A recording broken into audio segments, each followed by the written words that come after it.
Organissima, New York. Your exotic skin, hair, and beauty source, and your one-stop shop for all your natural and organic skin and hair care, featuring authentic organic Moroccan oil and prickly pear seed oil and much more. Bringing you only the best, straight from the source and proudly produced in the USA. So what are you waiting for? Shop today. Organissima, New York. Your beauty is our duty.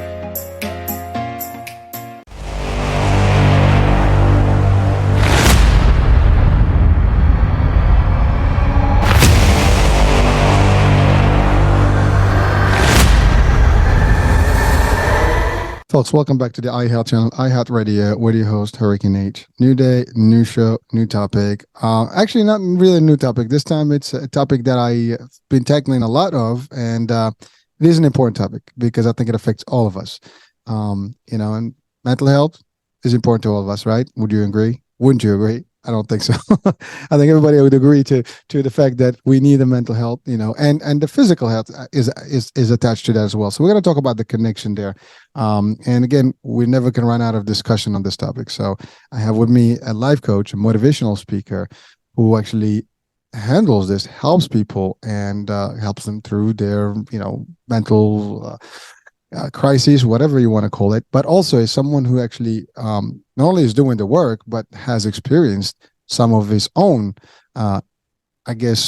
journey in terms of mental health and all the work that he had to do and some addiction and stuff. And we're going to talk about it. I like Justin, actually, Brien, to actually talk to us about it. So Justin, welcome to the show.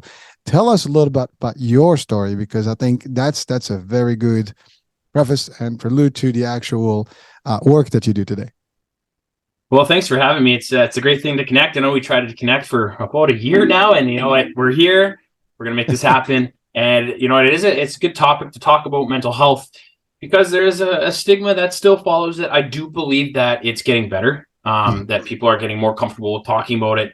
That being said, one out of, I think it's 9 people out of the World Health Organization says struggles with a mental illness. 1 out of 5 will have a mental health episode in their lifetime. But what I learned in mental health first aid was 5 out of 5 people have mental health. That means everybody on this planet has mental health. They have different, experiences, different traumas, and they all cope with their mental health differently.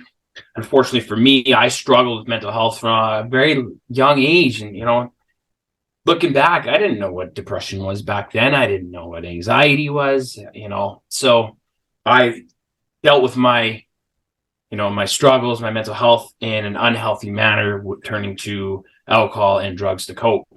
So me growing up, I had very low self-esteem, self-worth, and self-confidence. And I took that with me through life. I really had no reason to have low self-esteem, low self-worth, self-confidence. I was athletic. I had good grades. People liked me. But, I was always comparing myself to other people. I wasn't comfortable as me. I put everybody on a pedestal ahead of me. And I honestly wanted to be everybody else but me. I didn't drink much in high school. But when I got out and I started playing junior hockey, I found what alcohol was giving me. It gave me self-esteem, self-worth, and self-confidence. But I didn't realize everything it was giving me was fake, obviously, as all those feelings of worth were fake, right? It'd bring me out of my shell a bit, make me more conversationalist, but everything it started to take from me was very real. By the time I was 21 years old, I was bartending downtown in Vancouver, and, I was pretty much a full-blown alcoholic at that time. And then 24 hit, and I tried drugs for the first time. At 24 years old, I did cocaine for the very first time, and I didn't remember the night, so I phoned up my buddy. I'm like, "Hey, man, what happened last night?" And he's like, "This is what happened." That's a deja vu hangover show. Yeah, and he's like, "This is what happened." And I was like, "Oh, I wasn't expecting that, because I was against drugs. I wasn't against other people using them, because that's their choices, and I am no position to judge other people for their choices. But I did it. I'm like, okay. But then all of a sudden, he said something to me. And you shouldn't say to a person with my mindset. And he's like, "Man, you were funny last night." Well, right then and there, it clicked for me. I have alcohol for confidence. I have drugs to be funny. I got Michael's special juice from Space Jam. One shot of this, and then I'm Super Justin. I'm ready to go. I'm ready to have conversations. Let's get on the dance floor. I got to the point where actually an algorithm of how many drinks I would have before I left my house to, go to a friend's house, go play sports even. At one point I would have like one of those mini Mickeys when I was walking over to a friend's house. Just I would slam it, just to hope it, because I had that mind connection that, okay, if I drink this, I will be better at conversation. If I drink this, my anxiety will go down. Did it help? Yeah. But it was also a part of my mind game, my mindset that, when I get to the nightclub, I have a couple more shots. Okay, maybe I'm going to go talk to that girl. I have a couple more shots. Maybe I'll go on the dance floor and I'll be a better dancer, right? Because you don't pay attention to things. You start to open up, your inhibitions start to fall down, and you start to let go of, those insecurities. But, I started relying on those to where I was drinking every day. I started using drugs consistently. I was losing weight. I was getting pretty skinny. I was sleeping during the day, and I was a bartender. So I'd work from 4, 5, 6 till 2 or 3 in the morning. And then if I worked till 2, I'd close up that bar as quick as I could, and I'd get out for half hour, drink as much as I could. And then, I'd walk home after, and I'd phone up, dial a bottle, and I'd have more alcohol waiting for me when I got home. And, soon I learned that you could get drugs too. It wasn't legal or anything like that, obviously, but I could get both delivered to my house, and I would do that by myself. I got to the point where I was comfortable with just drinking and doing drugs alone. That was my comfort zone. Just being alone, watching TV, staying up till 6, 7 in the morning, seeing the sun come up, and then I went to bed. One night, a bartender came up to me. He said, "Justin, can I ask you something?" And I said, "Sure." He said, "Do you think you drink too much?" And I was like, "No, I'm young and I like to have fun, When I should have taken him seriously, because he told me his story. He actually was an alcoholic, but he quit drinking. He was still able to bartend. But I did what I did every single night. I didn't listen to him. I closed up that bar, went out, got drunk as I could, walked home, phoned up, dial a bottle. But when I was walking home this night, I was 24 years old, and a thought rings through my head, and it says, "Justin, do you drink too much?" And I was like, "No, there's no way. I'm young. I like to have fun. I'm in this big, beautiful city of Vancouver. If anyone's ever seen it, it's one of the most beautiful cities there is, right on the water. And I'm bartending here. I'm living my life. There's no way I'm an alcoholic, or I drink too much." So I take a couple more steps, and all of a sudden this thought rings through my head, and it's my own voice, and it says, "Justin, are you an alcoholic?" Well, right then and there, I said this word for word. I'm like, there's no way I'm an alcoholic. I go to work, I pay my bills. I'm not a lowlife, and I am too smart to be an alcoholic. I was so smart that I graduated that year to drug abuse, I guess. And things really started to fall for me. I started to miss work, and I ended up moving back home. I'm from Salmon Arm, a small town of about 18,000 people. And I moved home, and I started to manage a nightclub. And that nightclub, I had drugs readily available. I had alcohol, at my feet, and I really started to struggle, and I started to spiral down. And it wasn't until 4 years later, I met a girl, and, in between that time, I was moving around from city to city to city, kind of just chasing jobs, bartending here, bartending there, losing myself along the way, continuing to drink every day, continuing to use drugs, continuing to lose weight. I'm 6'3", and I was probably about 180 pounds back then, but that wasn't good weight, right? I was bone for me.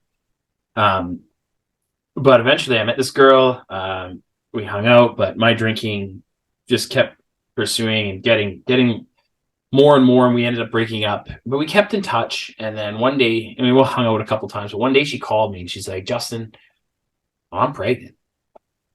She's like, "You can either be in this kid's life, or I'm keeping it, or you don't have to be." And I was like, "No way, I'm being in this kid's life." So we got back together, but my drinking didn't go down. And finally, I'm like, I have a kid coming. I need to go to rehab. So I went to the rehab for the very first time. But when I went to rehab, I went with the total wrong mindset. I went there, 60 other men. I went to all my counseling sessions, right? There's 4 or 5 a day, but I was working out twice a day, eating healthy, gained a lot of weight, got up to 240 pounds. And, but when I got out, the first thing I said was, "I'm not done drinking forever."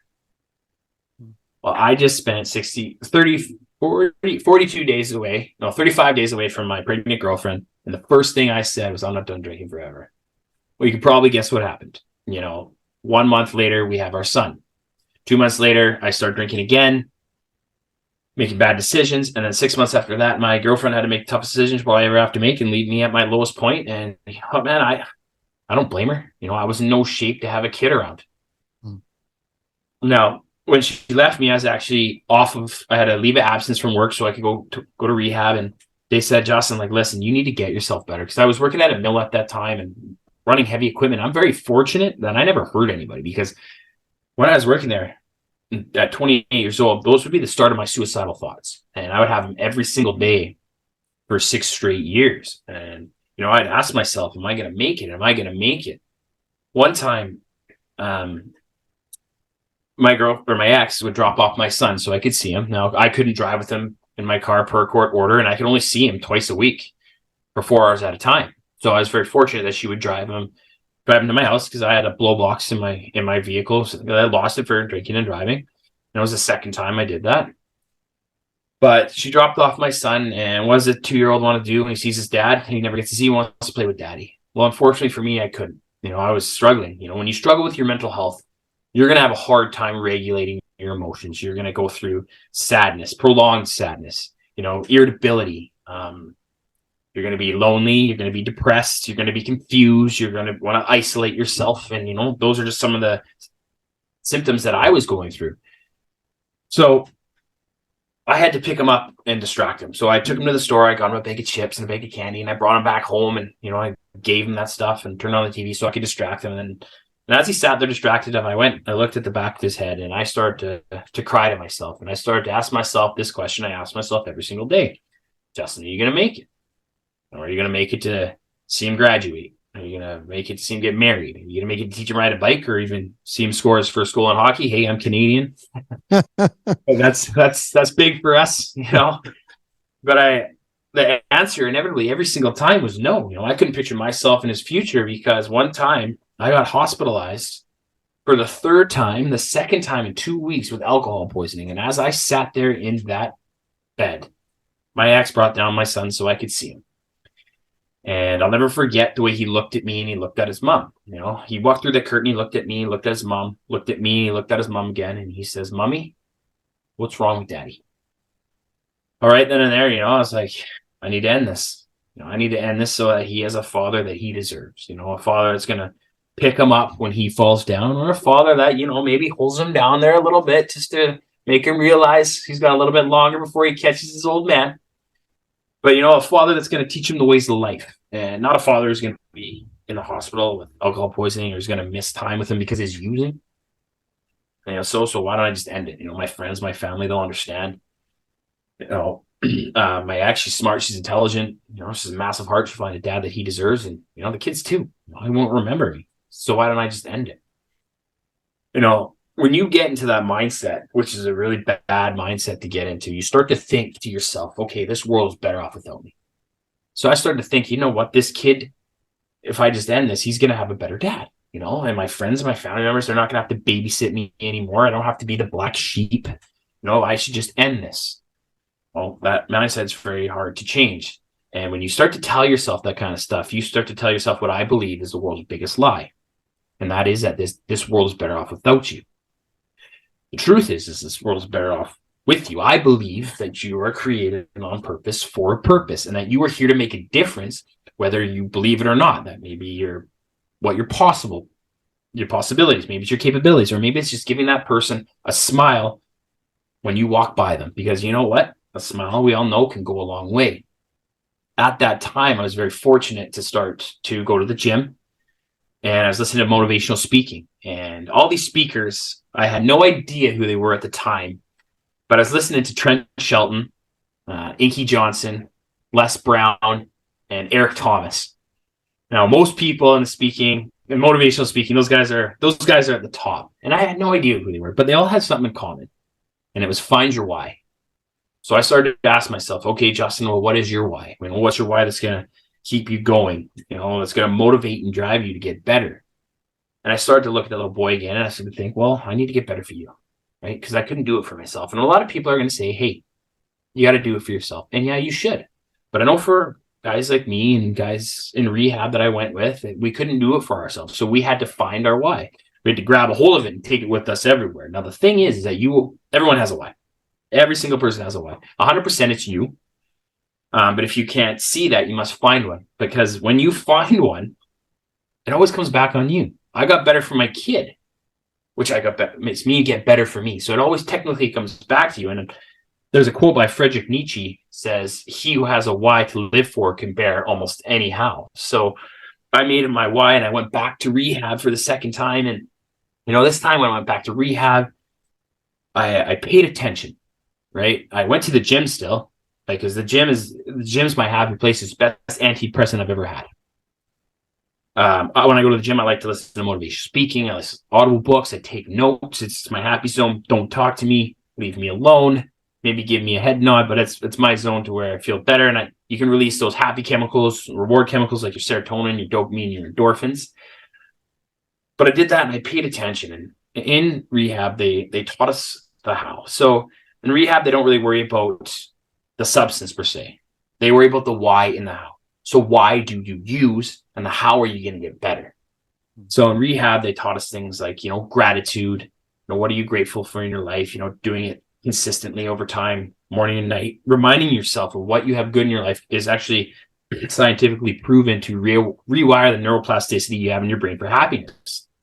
They went over things like journaling, getting your thoughts out of your head and onto paper. Eating healthy, because there's actually a direct correlation between your gut health and your mental health. Exercise, like I like to say, listening to positive podcasts, audible books. And one of the biggest things that helped me was listening to guys like me, struggle and what they did to get better. Listening to manly men being like, hey, you know what? It's okay to not be okay. It's okay to mess up. But listen, you got to take responsibility and you got to take action yourself. No one's coming to save you. There are definitely people that can help you, but the people that are going to have to save you is it's going to have to be yourself. But there's people that can help you along the way. And then I realized that anytime I was going to feel down, I was going to make sure I talked about it. So I went to rehab for the second time, and I felt great. And I got out, and I started off as a car salesman when I got out of rehab, and I had been diagnosed with clinical depression, which is sadness that persists for longer than 2 weeks. It's called major depression. Social and general anxiety, and ADHD. Now, when you have anxiety and ADHD and depression, man, you don't want to be a car salesman. That's like the last thing you want to do. I have people coming in, they want to talk to me, and I'm like, oh, my anxiety's flaring up, and I can't pay attention, and I should have taken a couple months to figure out what I really wanted to do, and then I end up hitting what they like to call the pink cloud. So you get out of rehab, you feel great, right? You just went and did 35 days, you got yourself better, you're sober, you got this, you learned all these coping mechanisms, but then all of a sudden this pink cloud hits, and it's like, oh man, I got to do this for the rest of my life. And what you learn in rehab is like, when you're changing in here, man, they're not changing out there. The world is staying the same. So I stopped doing those coping mechanisms. I stopped doing all those healthy habits. And, I had my son one day, and I didn't know what to do. So I gave him to my mom, and I started to drink again because I didn't know how to deal with those thoughts that I had. And those thoughts came back, and they came back hard. Eventually, where I ended up going in and becoming an organ donor. I got milk thistle for my liver and kidney flush because I was preparing my body to die. Because I thought, you know what, Justin, you need to get your body healthy, and you can give it to somebody else, somebody that deserves it, because you just keep messing up. Now, shortly, a couple months after that, I quit my job because I was missing work again, and I found myself on January 4th sitting in my room in my basement suite, and sorry about that. Okay. I found myself staring around the room, and I was looking at pictures of my kid. I was looking at his toys. It was dark. The blinds were shut. I had tin foil on the windows, right? Followed by curtains and like towels, because I didn't want light coming in. And I'm like, man, you're not going to make it. I'm like, you got two choices here, Justin. You could either ask for help, or your son's going to grow up without his biological father. And I was like, cool. Finally, I pick up the phone and I call my mom, and I was living under my mom at that time. And I'm like, you need to take me to the hospital. So she comes and picks me up and takes me to the hospital. And finally, I had my dad to my left of me, I had my mom in front of me, and I counseled to the right. And I'm like, if I have to continue to feel like this, I have a plan, and the plan is to end it. When I said those words out loud, and my mom and my dad sitting there, the counselor was good, right? But to say those words out loud, like, took half the weight off my shoulders. And I was fortunate enough that I could go back home after 4, 5, 6 hours maybe, and because I lived underneath my mom. But right then and there, I made a promise to myself, like, Justin, you need to change. Like, you can't do this. Like, you can't go on living this. You're gonna have to make a choice. And from January 4th, 2019, I've been sober for over 4 years now. And I've gone to school to be a life coach. I've gone to school to be a speaker, and I've got to travel. I've got to fly around, to be a speaker, and I've got to be able to impact people, be on podcasts, and it's because I asked for help. But one of the biggest things I did was I started to commit to my medication. I started to commit to my doctor's appointments or my counseling appointments, because anytime I used to feel better, I'd stop taking my meds. I'd stop going to my counseling appointment, and I'd say, hey, I don't need you. I can do this alone. But when I did that, all of a sudden that vicious cycle would come out. I'd start drinking. I'd miss time with my kid and time at work. So I started to commit to my healthy coping mechanisms, commit to seeking the help, staying with the help. And I've been able to turn my life around and, be able to help and serve other people. Wow. Justin, I mean, I could not stop you. I had to listen to the whole thing because the flow was there. And, you really give us a visual of the whole timeline. And while it took about 20 minutes to articulate this, we can spend another 5 hours really breaking it down. And I want to start doing that right now. But because there's so many things you've covered in this little time, and people watching and listening right now, if you just pay attention to the words that Justin has used, from the beginning of the show, is things that he experienced, and he's sharing those to us. And then we're going to take the next part of the discussion as to like what you have become and how you're taking it on the road and everything and the work you do. But I want to go back to the source of the problem, right? Or the source.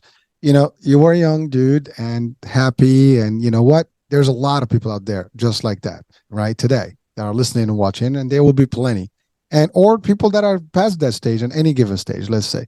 But you stated some things about, how you wanted to belong, you wanted to feel good, and you needed some support and some kick, and the kick was that. And that's actually what's happening to a lot of people. Like, I want to have fun. Let me get some nice little buzz, right?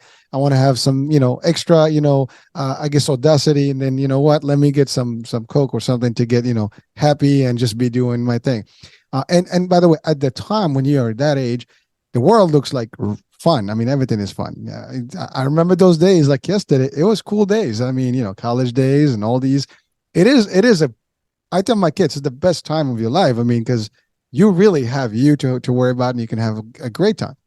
But if you do it wrong, the ripple effect, the real, domino effect is serious. And it led to many years of despair and problems and issues and a lot of things, and we're going to break those down. So you stated that but one thing about that concept of you using some substance to kind of make you feel good at the time, it is actually what people are looking at these days. When and by the way, this is starting now. It is sad to say that even in elementary school and middle school, well, not elementary, middle school and high school, it is now predominant where you can see some level of addiction level is already happening, right? It's kind of starting there. I mean, there's programs, drug programs, drug, awareness, programs in the schools and stuff. I've seen a few, my kids have gone through, but it is starting at that age, and it feels like, this is a cool thing. It's a habit. It's like, you're not too cool if you're not into this. You're not too cool. So if you're listening and watching, folks, and if you're a parent or you are actually going through the stage, know that you don't have to be cool using those things, because you need to know what the outcome is. And the outcome is going to be two things. Either one that's going to be a rough road, and then you're going to eventually get out of it. And the other one probably be a rough road and you're going to end up, not in this world, then, many things can, you could miss on a lot of things. And basically that's it. Right. And so not a cool, place to be. And know that you don't have to have alcohol. You don't have to have drugs. You don't have to have any of that to enjoy life and be the best that you can be. I mean, I don't know, get orange juice. get some sugar. I mean, and we can talk about sugar addiction as well, but that's another way, right? But the idea is you don't have to do that. You don't have, I think a lot of us, we think that if we're not meeting the expectation of our entourage, we're not belonging, and therefore we kind of almost mimic their behavior or whatever, and we want to do like the cool thing so we can be part of this group or engagement, whatever that is. So that was the first thing that you talked that kind of got into my mind, the idea that as a younger person, you were into it and it made you feel good. And then one led to the other. And so that was the thing. Then to your point, you were doing just the alcohol, but then now you need an extra kick. Now you added like almost like more gasoline into the fire. Yeah. Now you have two highs, not just one addiction and another one. But you also stated something powerful, which always comes back in the discussion whenever we talk about addiction, is that you were in denial first. It's like, I'm good. I'm doing all my stuff. I am cool. There's no problem with me here. And I think that's the first problem that I think everybody that has, an addiction of any sort, no, I don't have that problem. I mean, we can joke about it. I tell my kids, you're addicted to your phone or to your Snapchat or whatever, because they cannot literally let go from the phone. I mean, they walk in with one hand with the phone and doing everything in one hand. It's like, you have two hands for a reason. You can drive the phone for 5 minutes. But they don't see it. It's becoming an addiction. And that's the problem with it. Like, you don't see it. People seeing it, but you're not. And you're completely, I'm not accepting what you're saying. I'm cool. I know what I'm doing. I got this. The problem is you don't got this, and you don't realize you don't get this until things are getting worse. So now you said something that even your colleague got and by the way, your environment was not helpful because you were surrounded with the alcohol and then the party business, which that's the other thing. I mean, sometimes you have to remove yourself from the elements, right? That are actually, it's like you've been anchored into that world. You had to separate, but that was hard to do anyways, because that was your world. That's where you found yourself. So that was tough. And for people watching and listening, this is a real life scenario, a real person, a real family, real lives that have been impacted. I mean, you didn't just impact your life; you've impacted a lot of people around you. I mean, your girlfriend, your child, your parents, everybody that was in your world had to be impacted by you. And this is what we don't sometimes realize: it is not always about us; it's about everybody around us. And I think that's most of us are selfish enough to always realize that it's all about me. But we don't realize the impact that we have on society as a whole, on the immediate society or our families, and then entourages. And also we are role models to whoever is around us. I mean, if people are seeing who you are, they're probably gonna like, well, Justin is cool. I want to be just like Justin. But they don't know what Justin is going through, right? You mentioned something also very powerful about, who knew about depression and anxiety at an early age, right? People don't believe in that. Like, I can't possibly have depression. I don't have anxiety. I'm not, that's for the other guys. It doesn't happen to me. But and what you said even more powerful is that the statistics are staggering. They're crazy. We all have some level of mental health, issue one way or the other at a given time of our life. Things happen. Life is really brutal. It takes a toll on people. And if you are one way they are persuaded to one or the other things that can be detrimental to your health, it can just destroy you. And sometimes alcohol can make that quick satisfaction that, it's like you almost kind of like ignore everything. Like you put your life on hold. I mean, it's like a high and then the world is ending. Like, it's like an escape, in your own way. I basically drank or did drugs to change my mindset. I knew that. Well, you did it, but because you want, like, I don't want to know anything. I mean, I'm cool. As long as I'm drunk and, the world, I can give a shit, what's going on around me. I'm happy. And really, I mean, as blunt as it sounds, that's really what people feel. And I get it. I mean, I have not suffered personally from it, but I've seen people around me who had that. And when you talk to them, that's exactly the reaction.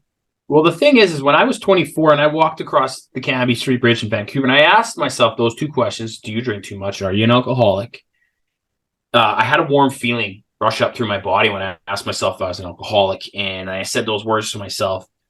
And then, but I knew, I knew, I 100% knew that I was an alcoholic, but I didn't want to admit it. Because if I admit it, then I have to change it. I like to tell people that, like, my 3 A's. First you got to admit the problem, then you have to accept it internally, and then you have to ask for help. Now, it wasn't until 28 where I finally admitted it to myself. But when I admitted it, I didn't accept it, right? Because you have to accept it. Acceptance in life is massive, right? I had to accept that I had the problem, but I didn't, because, like I said, when I saw other people drinking, I would go back to my drinking because I think I was just as smart as them, or I stopped taking my medication. So when it was truly that I accepted, hey, that I shouldn't, I'll never say can't drink. I shouldn't drink. I shouldn't do drugs, that I could really start to make the changes I need to make. Right? There's things, and acceptance, like I said, there's a big part of acceptance and forgiveness or acceptance in life. But one of the hows I learned in rehab, and I've actually learned it in coaching too, is the power of acceptance and forgiveness. How there's going to be times in your life where an experience or event or person is going to hurt you. They're going to do something to hurt you, to upset you. But one of the first things you have to do to get over that is you have to accept that it truly happened. Doesn't mean you have to like it, right? Doesn't mean you have to like it whatsoever, but you have to accept that event or that person that happened actually happened. And you have to do that so that you can forgive it. And you forgive it so you can stop living in your past and create your future. Now, the cool thing about forgiveness is that you don't have to, if it's a person that hurt you, you don't have to tell them. You don't have to be like, hey, you know what? I forgive you. You can, but you must forgive them for you, right? So that you can move on. But then there's times where, especially for me, the person that you're going to have, event you're going to have to accept is something that you did. And the person that you're going to have to forgive is yourself. And that was one of the hardest things I had to do, is accept the things that I did, forgive myself, and then learn to love myself, right? And forgive everything I did and realize that's not me, but I did them, but then forgive myself. And that was probably one of the hardest things I had to do. But I do believe that people are more aware, they give themselves credit for, but it's when you admit it, when you finally admit it, that's when you have to make the change. So I think maybe people try to not admit it to themselves, because once you admit it, then you don't make the change, and all of a sudden guilt and shame comes in, right? The difference between guilt and shame, Brene Brown, who's incredible, I learned about her in rehab, is guilt is you did something bad. The shame is you are bad. And she says shame is seeking for breakfast. And so when you continually to do stuff that you know is wrong, or you keep things inside that you know you should be talking about, you start to feel shameful. When you say I am something, you start to believe it, and your thought turns into a belief. That belief becomes a truth, and then that truth controls your actions, and all of a sudden, you're messing up, you're using more, and it's a whole downfall. So many things you can do by not admitting the problem, accepting it, and asking for help. Well, just thank you for breaking down, because the analogy, really looking at the story and looking at the reality of things, right? It's when you start in this whole journey happy, right, and getting involved with the alcohol and drugs, and it looks so great. It's like going that roller coaster and just going up happy up the hill and trying to get into that moment where you're gonna get, the ride is good, but then when you're going down, it's bad. I mean, it's really brutal, right? It's rock bottom hit. It is tough, and that's really, so you get in the high, you're getting excited, but then a lot of things. In your case, and I love what you said about you did not want to admit first. And I think that is really the biggest barrier across everybody. And by the way, this is not about addiction. Most of us, when we're wrong, we don't like to admit it, period. And because we don't choose to be aware that we could be wrong. We just want to accept the idea that we're never wrong. And that's a problem across the board, addiction or no addiction. But when you have addiction, it's even the highest level, because now, to your point, admitting it means I got to take actions. I'm not ready to take actions. I don't want to do anything about this. I like my life the way it is. Yes, it sucks, but you know what? I feel good. And so between that feel good and really taking the necessary steps to move out of that feel good and feel better, actually, you're not looking at, I want to feel better. You just want to feel good for the moment. And then that's where it ends. Now, in your life, in your experience, what you said, there are two triggers that made you be aware. One is you had that conversation with your fellow bartender who actually did question you. And I think that subconsciously was there floating, because to your point, later on, you asked the question yourself, am I? Probably, maybe, I don't know. If he didn't ask the question, you maybe not even trickle to it. You might not have gone that little trigger, connection. But then the biggest piece is all of a sudden now you are becoming a father. Now, not everybody that's listening and watching may have your scenario. And maybe not everybody will have a big event in their life that's going to change their thought process and maybe give them the wake up, like the red light. Woo, woo. It's time for you to do something. Think about this new life that you just brought into this world. Some people may not have that, right? And maybe that could be a problem because they need another type of trigger to get them going, right? Your case, you had the friend that actually, I would say it's a good friend that actually did give you that, because not everybody is going to come to you and say, hey, dude, something's wrong with you. You know what I mean? Now, people tend to keep it to themselves. They don't want to come. If someone likes you, they'll come to you and tell you. So always surround yourself with people that will tell you the truth, because those are the people that really care. And then again, now you had this big change of life. I mean, you have a young life that's coming, and to your point, you want to be part of it. You want to be part of this life. You're going to make some necessary changes and difficult changes, because at that point, the world, will suck, without your addiction, right? Because that's the world. Now you did take the step. The good news is that you didn't say no. You said, okay, I'm going to do it. Now, what you did though, you went to rehab, as you said, but you didn't commit to the rehab. It was like, this is just, I'm going through the motions. And by the way, that can happen to everybody, guys. We might talk about it sounds easy. I'm pretty sure going to rehab is not an easy picnic, stage. And you're right. You have to have commitment. By the way, everything we do in life, if you're not committed enough, you're not going to get it done, period. And so the commitment means you really are present, not just physically, but you're conscious. Everything is there. And you have to do the work. It's not like, I'm listening in and it just goes out the other ear. You want it to be there functionally and take the action. You did it. You came out, but it didn't stick with you. And the reason I'm highlighting this example is that for people that may think like, well, it didn't work. Guess what? We're talking to Justin today, years later. He's gone through this process a couple of times. He's gone through the process over and over. He didn't give up. He failed. Maybe for some people, they'll define it that way. That was not failure. The reason that he's here, that's a success. So the fact is, he just didn't do it at the first take. He took another stab at it. A little bit more time required, that's the way it was. And that's the thing for people. So if you're going through a tough time right now, addiction or otherwise, know that attempt, get the steps in. And if it's not working out, it's not the end. You can do it again and again until you get out of it. And that's always a good message to keep. Like, obviously if you can get it the first shot, perfect. But if you don't lose hope. Never lose hope. It actually takes the average, from what I heard from an addictions counselor, 17 times. Ooh. And I'm talking about just a couple of times. You did good, man. Well, there's, I've been to over 100 doctor's appointments. I've spent 77 days in rehab. I've been to 45 addiction appointments, 19 psychologists, 10 psychiatrists. I've tried 8 different meds, from antidepressants to ADHD to anger to bipolar, and that one Y really helped. But it took so when my girlfriend left, it took me 3 years before I got sober. I'm sure that added up too. I mean, the fact that now you so I didn't just find my why and do it right away, but it took me 3 years. But after that 3 years, 6 months after I got sober, I'm back together with the mother of my son, and we're married now, and we actually have another baby girl. Congrats. But it wasn't. It's not linear, man. It's like up, down, up, down. The thing is realizing that you deserve something more. I remember the other day, I was talking to my coach, and I was like, man, getting kind of, my confidence is kind of dropping in my coaching. And he's like, okay. He's like, why? I don't know. It's because we have expectations, huge expectations on ourselves, right? And they're usually, higher than what we put on somebody else. And he's like, okay, we'll go back and check out your testimonials.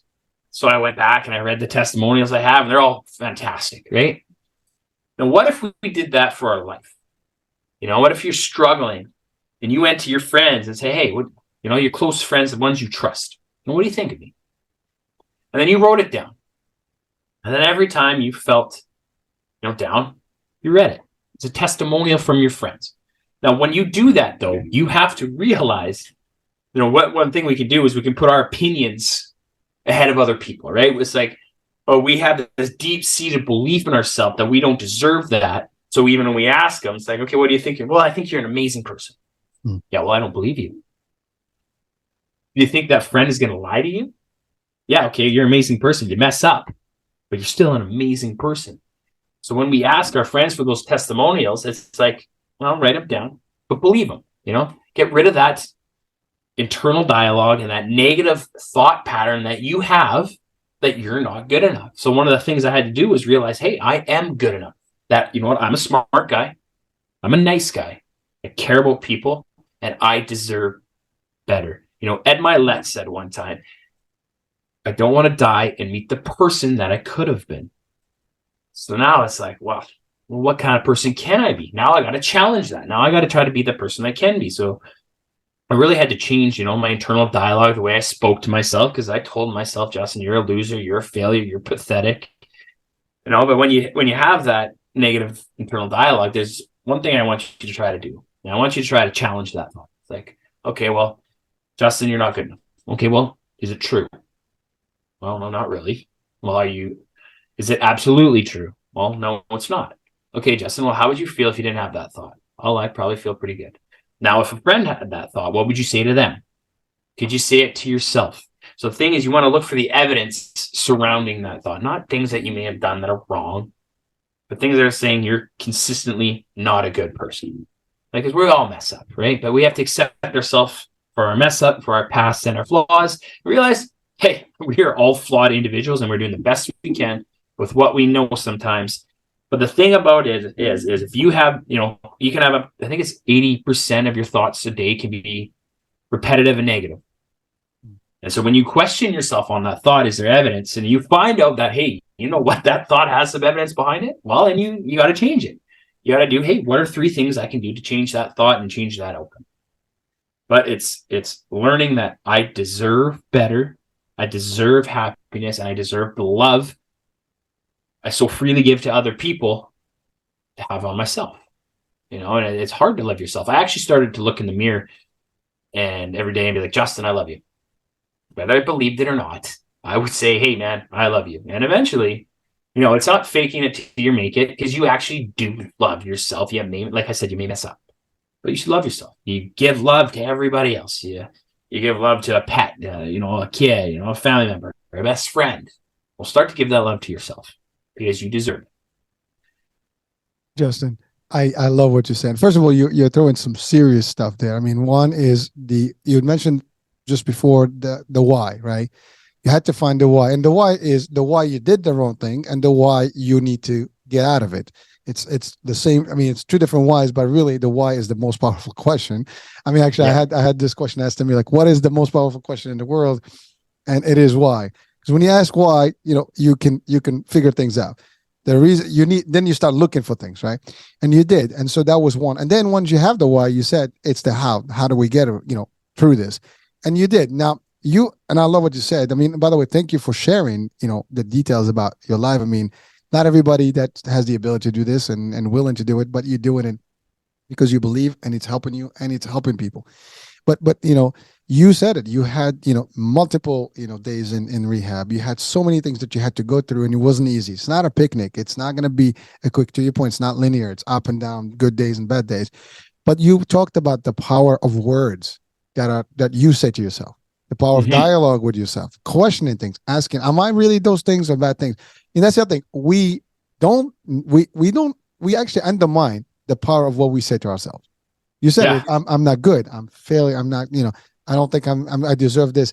If you say this stuff, that subconscious is just going to start kicking in and it's going to take over. And that's all you're going to see. It's mindset.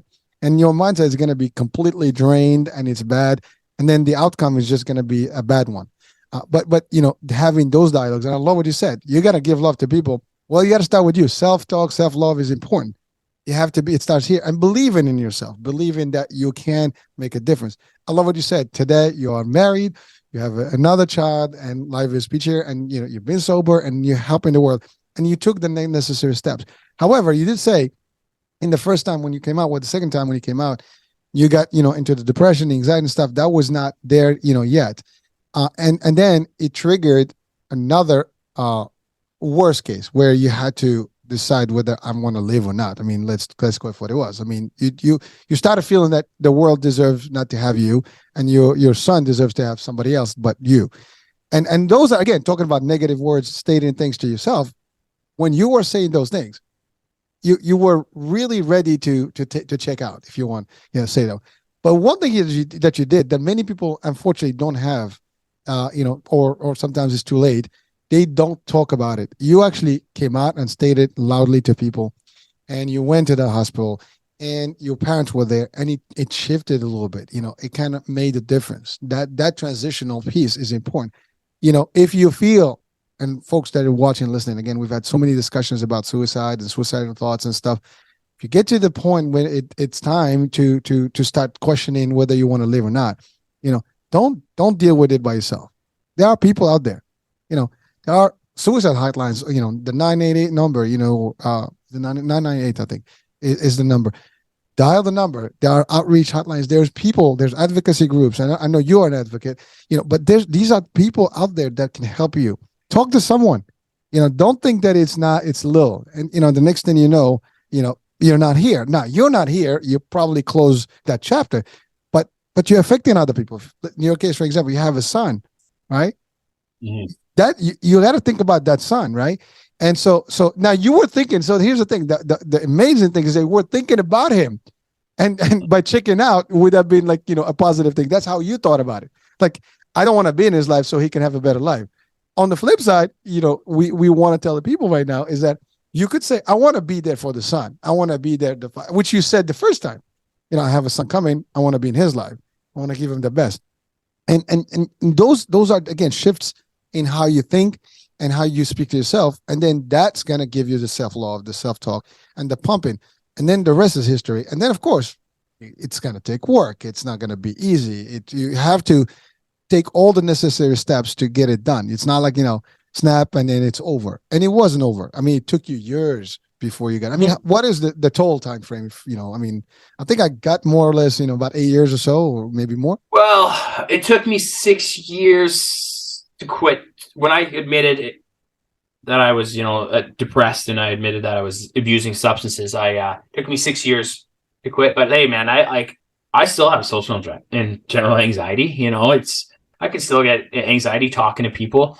I can still get depressed, and I've had, and I can still get suicidal thoughts. Now I know I won't act on them, but I had them, and it took me a while because I'm like, I got the imposter syndrome, thinking, man, you can't have these thoughts and coach people. And then I still see a psychologist every now and then because I don't want to go backwards. I do not want to go backwards. So if I get something that I'm questioning, I do like, hey, I want this answer, I go see him, and I started to talk to him, and I had that suicidal ideation for so long that there was an option for me, and that's why I can get him. And I'm like, no, I talked to him, so no, it's not an option. Get rid of it. But I can still get depressed. I can see the world differently from a lot of people. I have a lot of empathy, and going through what I've gone through, I see maybe the world differently. I have a different take on homelessness, and a lot of people are like, okay, well, it's a choice, and yeah, you know what, I chose to keep using and stuff like that. But my mom let me live in her basement suite, so I wasn't given up on. I gave up on myself. I was lucky people didn't give up on me because I don't know where I'd be. But when you consistently use drugs, people are also giving up on you. When you give up on yourself, you can go down that dark path of, hey, what's the point? Why don't I just go live on the street? There was a point where I almost left my mom's house to go live on East Hastings in Vancouver, which is one of the biggest population of homelessness, so I could be around people like me. I wouldn't be the black sheep anymore. So I have a different view on how I look at the world and how people are treated. So I can still get depressed. I can still get hard on myself, but I have equipped myself with enough tools and coping mechanisms to get out of that.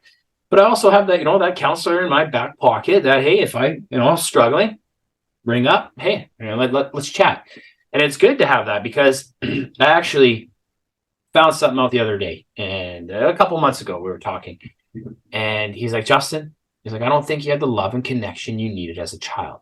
So I was searching for love and connection through substances, right? Through materialistic things, looking for that dopamine hit that I was always searching for. And I was like, I'm like, no, that just blames my parents for things. He's like, no, you're like, it's not blaming your parents for things. It's just you were searching for love and connection. I don't think you had it. So that opened up a door for me. So I ended up talking to my mom and my dad about it. And my dad's like, you know what, man? He's like, I probably didn't give you the love and connection you needed as a kid. Some kids need more than others, right? Some kids are more independent growing up. But my dad was an Army brat. He was out at 16 years old. I didn't know this about him. He saw his parents fighting all the time. And he said he turned to alcohol to escape. Now, he was pretty good at hiding it from me. But it opened up a door for more understanding for myself, for me saying, hey, Justin, okay, because I always said, you're a bad kid. You deserve that. But it opened up a door to realize, hey, you know what? That contributed, not all of it. I still made poor decisions. Like, don't get me wrong. I was an adult and I made those decisions, but it contributed to that. By just talking to my counselor, that opened up a door and it closed another one. So even if, you start to struggle a little bit, it's okay to talk to other people, because what does the counselor do? They give you another perspective and they look into your blind spots without judgment. They don't care what you say. They want to know the truth, and they're trained to look at it with no judgment and give you another perspective. Because a lot of the time you're going to be lying to yourself to make yourself feel better or to protect yourself. And what it does is it hinders you from growing as a person. So as I kept that counselor in my back pocket, that it opened up another door for me and closed another one. And I'm very grateful that I got to learn that experience, and I got to put it in my book, actually. Well, I love what you're saying right now, is because it's, first of all, you're still having your systems in place, because you have to have your backup systems. I think that's your backup generator. You need to have that more. When you are in doubt, you ask. When you still have those tools, which is, you didn't say, okay, I don't need any more. I'm perfect. You're not. None of us is perfect. Actually, that's the clear understanding. We need to be clear about that. We all need some help and someone to talk to, and sometimes a resource. Now, the one thing you said that was so powerful, that I want to reiterate right now, the example you said, I don't want to meet the guy that it could have been, right? But guess what? You're meeting the guy that you could have been, and that's you today. Justin today is the guy that is the right guy, right? Justin is helping people. Justin is not only helping himself, but he is also a beacon to others and helping others get through this stuff, and they can get through it because you did it, and many people are doing it. And so, it is powerful to realize that, and that's the thing that sometimes people don't see. Like and I've had so many examples, by the way. I have a few guests that we've had similar cases, yes. and today they are like at the best of the best. They're probably one of the best people I've met, in terms of motivation, aspiration, so on and so forth. And imagine if they stopped. Imagine if they're not here. We couldn't have them today. The world would not have them today. But yet you are here. You're here helping people. That's your legacy. See, that's the thing. Don't give up on yourself too fast, too easy. You can do more, and you don't know what you are destined to be and to do. And and that's the thing. Sometimes we're almost like shortcutting ourselves. Like, I don't think I'm gonna amount to anything. You have everything. No one knows what the top achievement they can do. You got to go through the max, and you're going to keep and do, and you will achieve, and you're going to help, and you're going to be more than what you've ever been. And that's a fact. The minute you start saying that, nah, I'm not, who am I? What am I going to do? What kind of contributions I'm going to, bring to this world? There's plenty of people doing this. There's not enough people, folks. There's 8 billion people out there. All right. And by the way, not everybody has access to people like you and all those people that are actually doing the work right now. Not everybody has a life coach. Okay. Maybe these shows have a little bit of extension because they can be heard somewhere around the world. But out of the 8 billion people, maybe 1 billion may have direct access to this information, or even half of that. Who knows? The numbers are huge. So there is not enough people out there doing good deeds and helping people getting better and so on and so forth. People have to have somebody to listen to all the time. Sometimes it's a religion. Sometimes it's your best friend. Sometimes it's somebody. I love what you said about your best friend or friends that will talk to you and tell you, as opposed to just like walk away and don't care. That's important. I love the idea that you said about, people did not give up on you. See, and you were right there, because there was a point where you could have been completely off and on your own. And had you done that, maybe things would have been a different position from today, because you would have, to your point, been maybe just living out, there, and maybe it got worse in the addiction. You don't know. And, sometimes people come back, sometimes people don't come back. It is not easy. So first of all, I'm glad. By the way, we love that you're here, Justin, and, keep up the great work, dude. You're doing it, and, continue doing. You are literally an inspiration to many, and people can change. It's just, to your point, you have to admit, you have to commit, you have to take the work, the action, you have to do the work, and don't give up on yourself, period. Talk good, talk positive. I love the idea that you look at yourself, say, I love you, man. There's nothing wrong with that. I mean, you got to psych yourself nicely. I mean, this is your best friend. This is the only person that you see every day. That's the one that came with you and is going to go with you. So by the way, if you're not right, you can't be right around the people around you.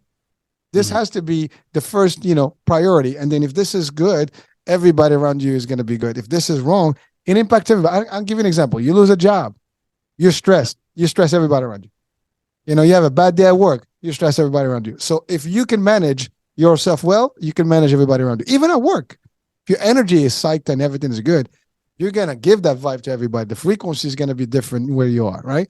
If you are bad, it's going to affect. So your impact is global, but it starts with you. Well, you have 3 spheres of influence. You have yourself, your relationships or your social network, and then your work, right? So if you don't take care of you, then everything can, start to fall around you.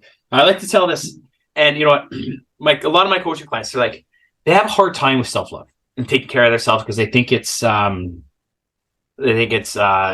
greedy. What word am I looking for? Selfish? Selfish, yeah, selfish. They're like, it's selfish, dude. I'm like, no, it's not. Now, so I challenge them. Okay, imagine this. Imagine you're tired. You're at 60%. Okay, now you're giving 100% of your 60% to your family. Well, what are you giving? You're giving 60% of yourself still. Now, what if you took care of yourself, 5, 10, 15, half an hour a day? You fill up your bucket, you take a bath, you read a book, you get out for a walk, something. What if you did that? You put yourself first a little bit. You said no to somebody else, right? Hey, you know what? I'm too tired to do that right now. What if you did that? Okay, now you're at 80%. Now, what's 100% of 80%? Still 80%, but it's better than 60. So when you can get yourself better, right? Make yourself a priority. Doesn't mean all the time, right? But if you can take care of yourself more, you will be able to show up better for other people. Renee, my wife, knows that the most important thing in my life right now is my recovery. They are a close second. But if I don't take care of my recovery, when you're a substance user or an addict, you don't just stop being an addict, right? You got to work at it every day. I'm still around alcohol. I play hockey, I play golf, baseball. It's there. You watch a movie, there's alcohol. You watch a commercial, there's alcohol. Like NFL football is sponsored by Budweiser. Like it's everywhere. So, right. And in the major leagues, they shortened games, but they extended the beer innings, right? Because people aren't staying long enough and drinking more. So a pitcher in the major leagues came out and he's like, man, they shortened the games, but they extended the beer sales from the 7th inning to the 8th inning so they can keep up with those sales. Now people are going to have 1 inning to sober up a little bit, right? So alcohol is all around you. It's being promoted nonstop. So my recovery is still every single day. And for me, it's the most important thing in my life, right? So it's maintaining that recovery, asking for help if I need to, and just maintaining those coping mechanisms. Well, thank you, Justin. By the way, that's a very powerful statement you mentioned about your support. Your wife understands where you are, and she's there for you, and so she understands that the priority is to make sure that you are recovered 100%, and whatever the time it takes. So that's a big deal, because sometimes if you have that, that's half of the battle, right? If you don't have that, then you're on your own. It's a little harder, right? So, and understanding that they're on your corner, that's another thing, right? It keeps you motivated and keeps you going, and that's a big deal. So again, folks, understanding a lot of these things that we're talking about have dynamics, and it has to do with the people with you, around you. How you deal with things is important. How you know, how you see things. I mean, you are aware. See, that's the thing.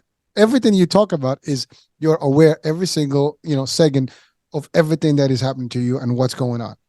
You get to that level where like you can see alcohol from a mile away. Not because you want it, because you are aware that it's there, so you can prevent yourself from getting it. It's the other way around. Like the other way, you would have seen alcohol and you just be part of it. Now you're seeing it. You are like, it's almost like that's danger. And you are literally aware of the danger, whatever it is. And so as long as you're aware, you are manipulating. You can make things happen. If you're not aware, it takes you by surprise. And you're doing that. So it's important, to highlight these things that we talked about. Now, one thing you talked about earlier, and I just want to ask you to its importance in your life. I know you said it was important. It was your high. It was your thing, which was your workout. Mm-hmm. Fitness. What is the role of fitness that you would, tell to people today in terms of their recovery? Because I'm sure there's a level that can have some impact on whether you're healthier, better, and doing things sooner or later in terms of your success. Or maybe I'm wrong. Well, okay. When it comes to fitness, well, they like to say, 10,000 steps a day, right? That doesn't have to be running steps, but getting out and getting your steps a day. It's good for your heart health. Half an hour a day. For me, I took the wrong way. In the beginning, I was working out 6 or 7 days a week, and I burnt myself out. I was overtraining. I wasn't resting enough. I wasn't eating properly. Now, if you're going to train a lot, you need to get 8, 9, 10 hours. I'm not a trainer, but I would suggest 8, 9, 10 hours of sleep if you're going to train hard, right? And eat healthy. Get rid of that sugar. Like, there's a direct correlation between your gut health and your mental health, but your 25% of whatever sugar you intake in your body goes to your brain. But it also depletes you. It can make your mood drop, right? So I like to work out 4 or 5 times a week. But you got to listen. You got to listen to your body. I was doing 6, 7 days a week, getting burnt out, and that made me more irritable, made me more tired, made me less present with my family. So you got to find that happy medium. Maybe it's weights 4 days, walk a couple days, or take an active rest day. Maybe it's, people like to do splits, 3 days working out, take a day or 2 off, and then do another workout. But you really got to listen to your body, have a great nutrition, and get in sleep. Sleeping with your phone outside of your room, turning TV off without an hour within you're going to bed. And that is one I actually struggle with, because I don't watch TV during the day. And I like to watch a couple sitcoms at night, but then are you really winding down and having the sleep that you actually need? Fitness can be good. Fitness can be bad, just like anything else, right? It's just like social media too. Right, correct. But did you find it helpful throughout your recovery to have it part of your life? Oh, yeah, absolutely. Sorry, I thought you meant recovery in fitness. No, yeah, it was the best antidepressant I ever had. No, that was good. Yeah. Yeah, because I listened to Audible books. I listened to motivational speaking, and I listened to positive podcasts of, people like me that struggled.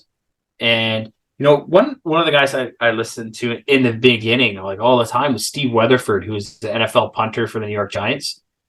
And he did drugs, and he hated himself. And he's like, he got NFL's fittest man. The guy's 6'3", 240, just ripped, right? But he talks about being vulnerable, asking for help, and taking responsibility for yourself. So I started to listen to his podcast, and listening to guys like that, really helped me. But that's what I do when I go to the gym. But I also take notes, and I think of my content at the gym. And because what the gym gets is a dopamine fix, but it also releases those happy chemicals, your reward chemicals, and it's good for your heart. But like I said, you got to make sure you're getting adequate rest. But the fitness has been the best thing that has happened to me, and it's a really big part of my routine. Excellent. Well, all right. Well, so now we're going to talk about, we've gone through the journey, we've gone through where and how, and now let's talk about what you're doing and how you're helping people through your work. So you are a life coach now. You went to, I love what you said. You went to learn about how to become a life coach and to put it in practice and make this part of your legacy and work. Now, what kind of program do you offer, and how? First of all, what is your reach, and how can people work with you and reach out to you? Well, I created my own coaching program, a couple of them, 3 of them. And so there was one as a is a 6-week mindset reset, back to the basic programs. That's on my website. That it's 6 weeks, takes you through a bunch of like lifestyle changes. It's a 42-day. If you can do it in 42 days, that's great. It goes over diet, mindset, eliminating. There's no alcohol. Don't do alcohol. That's the goal. But we're looking for progress over perfection. But that's a do-it-yourself course. Then I'm starting a 10-week Men Awakened Warrior program. That starts on the 24th of April. There's also an option where it's one-on-one access with me, where we go through 12 weeks of just working with me personally, one-on-one. You get modules in each of those programs. You get modules, you get homework, but you also get to talk about what you want to create. I like to think I help people reach their purpose, potential, and their possibilities, while also discovering themselves and finding their why. And I'm going to release, because, not a lot of people can afford to do lengthy programs like that. I'm going to do, maybe it's monthly calls, bi-weekly calls, and just it's a lot of it's on accountability, right?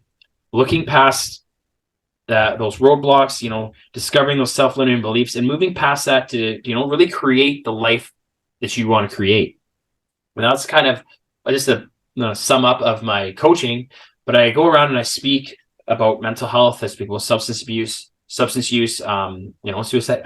I cover suicidality. I don't go in depth in my speaking because it can trigger people. But I also cover inspiration. I've been very fortunate to speak at restaurants, to speak at mills. I've spoken at, hockey teams, up to, pipeline people. And then next week, I'm going to speak on, inclusion and hiring people with disabilities, because, mental health, when it can be a disability and a challenge for people. So it's getting people to realize that, hey, we can hire people like that. But also I have our daughter that was born with Down syndrome. And so speaking on, I hope someone can give her the opportunity, the acceptance and inclusion from her peers to grow up and get a job from somebody else. Because, when I got out of the hospital, I told my job, listen, I struggle with my mental health. I'm on medication and I'm an ex-addict. And they gave me a job anyways. Right. And so it's to speak on, giving those people an opportunity, right? Just to shine and show people what they got. So I've been very fortunate to be able to speak at schools and like all these different groups, because I can tailor my speech, and it's really been fun to just look over the crowd and see them looking back at you and really engage them and hopefully inspire them and encourage them to make the changes they need to make in life, or look into the views of somebody else who does struggle. Like I said, 1 out of 5 people can have a mental health episode, right? And that can be, if it's not yourself, it can be a loved one. And the number is higher, and unfortunately, it just seems like it's getting higher and higher. That's the way the world's going, affordability, and it's so I get to, give people that, and it's really fulfilling.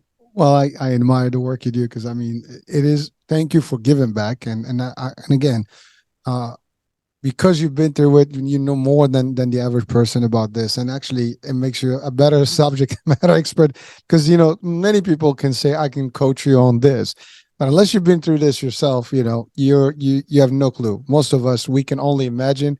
But one thing is, you can't imagine if you go through things, and you can share these things. And so the work you do is very, very important.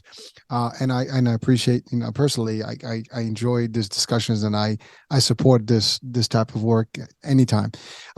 So now you work you said we can do the one-on-ones. That's virtual, I'm assuming, so you can work through anybody that anybody anywhere in the world. Yeah. Your website is the justinbrien.com. That's it. Yep. So I'll have the link to it on the description of the show, so people can actually click in. And if you go to my site, you can click on the picture of Justin, and you will actually get to his site, or you can just go into the description and click as well, and you'll have that. Whatever you watch the show or hear about it, you can have that. So it's available to you. Justin, we're about the end of it. We just exceeded the hour, but it's worth every second of it. So before we part, what would be your, I guess, wise words of advice that you would give our audiences before we close the show? Well, you're not alone. You're not alone in your struggles, and you don't have to do it. Like, you're not alone. You don't have to do it alone. Like, there's going to be days where you're going to question everything, days where you struggle with your mental health, days where you're confused and lost, days where you're walking through that tunnel and it seems dark. But all you got to do is you got to keep on walking, and you got to walk until you find that light.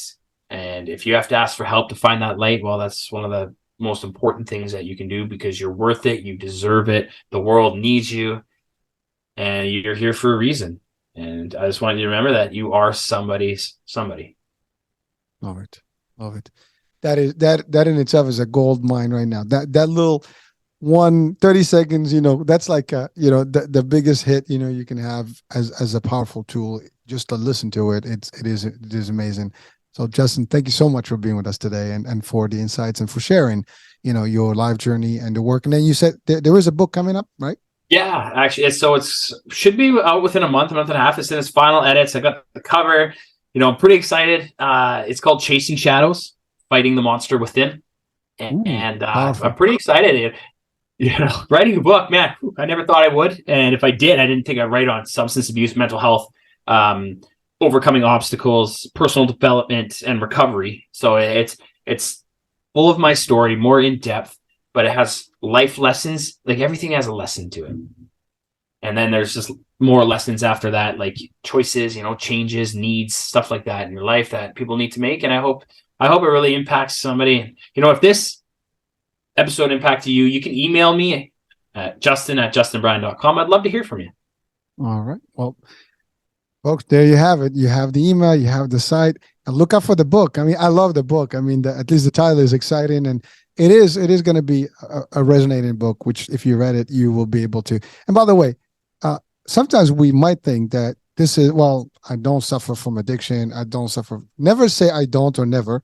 Never say never, as they say. 1, 2, it's not always about us. We might know someone that may be, needing the help, and we can guide them. So the more resources we have, the more we can help. So again, just to keep that in mind, this is not always about us personally.